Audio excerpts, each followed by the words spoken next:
அப்போ 25 வருஷமா ஃபாஸ்ட்ராக் கூட கஸ்டமராக இருக்கேன்னு நானும் பெருமையாக சொல்லிக்கலாம். Download Fastrack taxi. பங்குனி உத்தரத்தை முன்னிட்டு பழனியில் கட்டண தரிசனங்கள் ரத்து செய்யப்பட்டுள்ள நிலையில் ஏராளமான பக்தர்கள் வருகை தந்த வண்ணம் உள்ளனர். விவரங்களை செய்தியாளர் கார்வேந்த பிரபுவிடம் கேட்கலாம். கார்வேந்த பிரபு, பக்தர்களின் கூட்டம் எந்த அளவில் இருக்கிறது? அங்கு என்னென்ன ஏற்பாடுகள் செய்யப்பட்டிருக்கின்றன? இன்று பங்குனி உத்திரம் பிரதான நாட்கள், அங்கு என்ன மாதிரியான விசேஷங்கள் நடைபெற உள்ளன?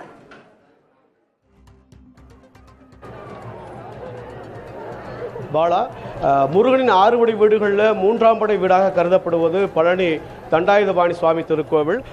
இங்கே வெகு விமர்சையாக கொண்டாடக்கூடிய திருவிழாக்கள் ஒன்றானது பங்குனி உத்திர திருவிழா. இந்த ஆண்டு பங்குனி உத்திர திருவிழா கடந்த ஏப்ரல் 5ஆம் தேதி கொடியேற்றத்துடன் துவங்கி தற்பொழுது 10 நாட்கள் வெகு விமர்சையாக நடத்த திட்டமிடப்பட்டு நடைபெற்று வருகிறது.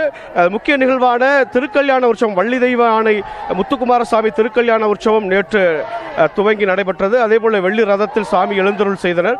இன்று பங்குனி உத்தரத்தை முன்னிட்டு தமிழகத்தின் பல்வேறு பகுதிகளில் இருந்துமே பக்தர்கள் காவடி எடுத்தும் பாத யாத்திரையாக வருகை தந்த முன்னம் உள்ளார்கள். அதோடு இந்து அறநிலையத்துறையின் சார்பாக பழனி தண்டாயுதபாணி சுவாமி திருக்கோவிலில் ஏப்ரல் 10, 11, 12 அதாவது நேற்று இன்று நாளைக்குமே அனைத்து கட்டண தரிசன முறைகளும் ரத்து செய்யப்பட்டிருப்பதால் அதிகப்படியான பக்தர்கள் கூட்டம் என்பது வருகை தந்த வண்ணம் உள்ளார்கள்.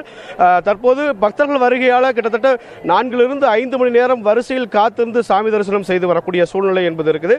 அதோடு தேவஸ்தானத்தின் சார்பாக கூட்ட நெரிசலை தவிர்க்கும் விதமாக ஒரு வழிப்பதையாக தற்பொழுது மாற்றி, அதாவது திருக்குட நினைவரங்கம் வழியாக பக்தர்கள் செல்லவும் அதே போல படிப்பாதையின் வழியாக இறங்கவும் அனுமதிக்கப்படுகின்றார்கள். அதே போல பக்தர்களுடைய பாதுகாப்பு பணிக்காக 1000க்கும் மேற்பட்ட காவல்துறையினருமே பாதுகாப்பு பணியில் ஈடுபட்டு வருகின்றார்கள். பங்குனி உத்தரத்தினுடைய தலை நிகழ்வாக கருதப்படும் பங்குனி தேரோட்ட நிகழ்ச்சி இன்று மாலை நடைபெற இருக்கின்றது. பழனி நகர் முழுவதுமே பங்குனி உத்தரத்தை முன்னிட்டு காவடி ஆட்டங்களும் அரகரா கோஷங்களும் அதே போல இன்னும் குறிப்பாக சொல்லணும்னா பக்தி பரவசத்தில் பழனி ஆழ்ந்துள்ளது என்றே குறிப்பிடணும். பாலா,